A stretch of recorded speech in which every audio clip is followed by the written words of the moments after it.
how I make catchy drum patterns. Literally show you step by step how I lay down each MIDI. Let's dive right in it. So I feel like the key to catchy drums is really all about like space and just incorporating space. For my genre, like R&B, I've came to find that less is more. Then when I started just taking things out, just stripping things out and making sure that I have space for the artist to rap with a beat, just game changer. Less is more. I love to think that whenever I'm making beats. So, and with that being said, that also goes for my sounds that I use, the amount of sounds that I use. So like right here, I mean obviously this looks kind of weird. I apologize. So right here are my sounds. So I have a kick, a hi-hat, a snare, or a rim. That's my rim. 808, open hat, and a perk. And that's max. That's 6 sounds max that I use. So your kick's gonna be like your most prominent side. With the kick, I like making a lot of space in my kick. I don't like making my kick like super just like in your face, like a bunch of kicks in a beat. I don't think I've ever made a beat like that. That's kind of like common sense, you just feel that in your soul. But definitely like when I started spacing out my kicks intentionally, it just sounds really dope. Just like picking and choosing where I want that kick to hit. So like for example like this.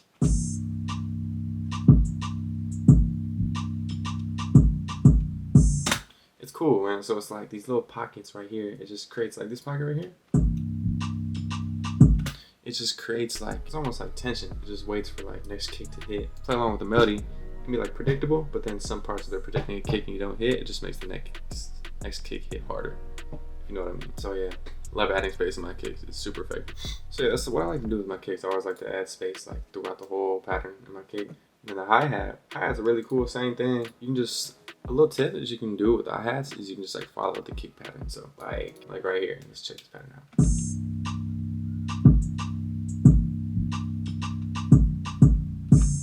See, I use my hats super sparingly because again, I always think like less is more. But yeah, so like what I did right here is I kind of just followed the kick pattern. So these 2 hi-hats right here that are on the grid, they literally follow my kick, they're on the kick. And then these 3 hi-hats, obviously they're like on my kick patterns. And then these 2, they're just like complementary hi-hats. They just like right before some sounds. I think it's right before a rim, it's right before a kick. But yeah, kind of like to copy my kick pattern and just branch off of it just a little bit. Just keep it super simple. It also sounds good with the beat already because it's already in sync with one of the things that you already laid down. And for my rim, so this sound, this pattern right here that I have laid down, I feel like I've heard it so many times, and like through the research that I've done in my niche that works with like R&B, this is one of the snare patterns that I found like it really works like all the damn time. You know, like the 3 and the 7 hits, but then having like these support snares. So you'll hear right here, like let's listen.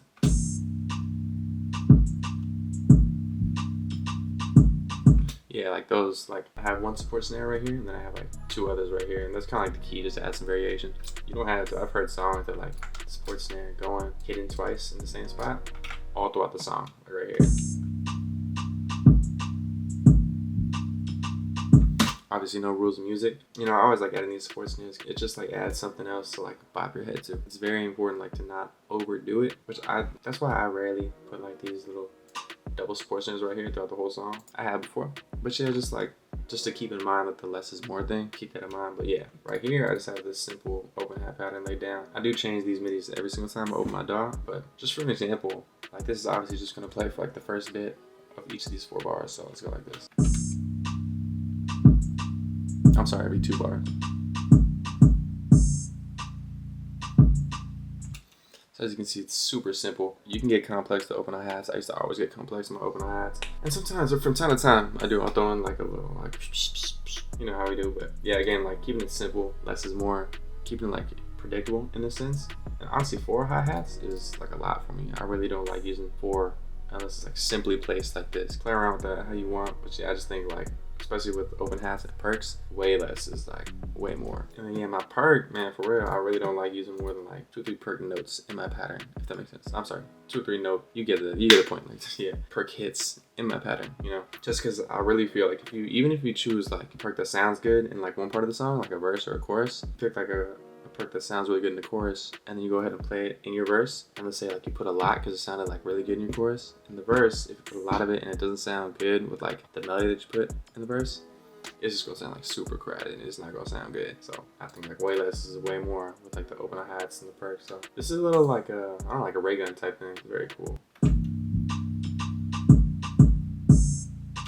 Not crazy. I love putting like really less of like perks and open hats and just letting like my kick and my snare and my hats really stand out. But of course the beat wouldn't be nothing without 808. You feel me? 808 boom bam bang, bop. I just love using 808s in my beat. You actually really don't need 808s in your beat. If you're messing around like R&B, you can definitely substitute it for a synth bass. Definitely play around like both. You can make the argument that you don't need an 808. I always love using 808s and really like every one of my beats that I make. So what I like to do here is I like to follow the kick and basically like a hi-hat, but follow the kick and just like branch off of it.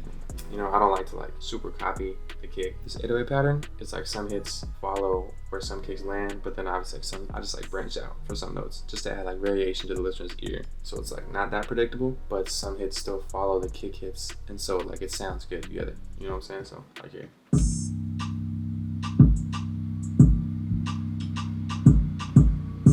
So yeah, so like these two follow the kick hits, and it just helps to add like variation. Like this hit, you'll be in a car and you listen to it, like no kick will hit, but an 808 will hit, and I don't know, there's just something about it. It just feels magical. Especially you gotta make sure it's in key, obviously. But yeah, it just feels like really dope when like an 808 or a hi-hat hits, and it's nothing else, kind of makes it stand out and kind of like shoves it in your face, and it just sounds raw that way. So, but yeah. So a hi-hat and 808s, I just like copy the kick pattern and then just branch off of it. I just want to talk about my arrangement real fast. So how I like to do it is I like to lay down all my sounds: kick, hi-hat, snare, open pattern, perk, 808, all of my chorus, and boom, lay that down. And then what I like to do is I like to just strip it down to the first part of my verse with like just my kick, my rhythm, my snare, and my perk. Just those three sounds as the first part of my verse. And then I like to incorporate the hi-hats. So like the hi-hats and the open hats, I incorporate those in. So obviously right here, boom, bam, bop, I'll put those in the second part of the verse. And then going back to the chorus, I just put all the beef in. So the 808 is nowhere to be found except for in the chorus. So that's just how I like to make my beats. Boom, bam, bop. And yeah. And right here is like a little space before the chorus to add like a little transition. I'll probably do a video on transitions later, but yeah, that's how I do it. I beef up my chorus, strip it down the first part of my verse, add the hi-hats, the second part of my verse, and then add the 808s. And then right here in the verse part, the vocal melody and the melody as a whole is going to change, so it's not going to sound that monotonous. But yeah, the 808 and the vocal melody is going to create like enough variation to like make that part just stand out. So yeah, exciting stuff. So I hope you guys found something valuable in this video you can take away, maybe some like little technique how to lay down and use MIDI. But yeah, I really just always remember whichever pattern I like laying down, just remember like less is more. That's really like the key takeaway of this whole thing. Like whenever I lay down drum MIDIs, it's really easy to get carried away and just think like, oh, this would sound super sick, or would sound super sick. But like to get a rapper to rap on it, I mean, I found way more success of like stripping everything out from a beat. Not everything, but like stripping most things out from a beat and just taking a beat for like bare bones and just like the simplest sauce that I can think of. Make a beat saucy. You can definitely make a beat saucy with like little amount of like sounds, little amount of MIDI. And trust me, it's just gonna like take your productions like a whole new level. And arguably, I feel like you're gonna find way more success of having that like less is more approach. So again, I appreciate you guys for rocking with me in the video. And I'll see you on the next one. Deuces.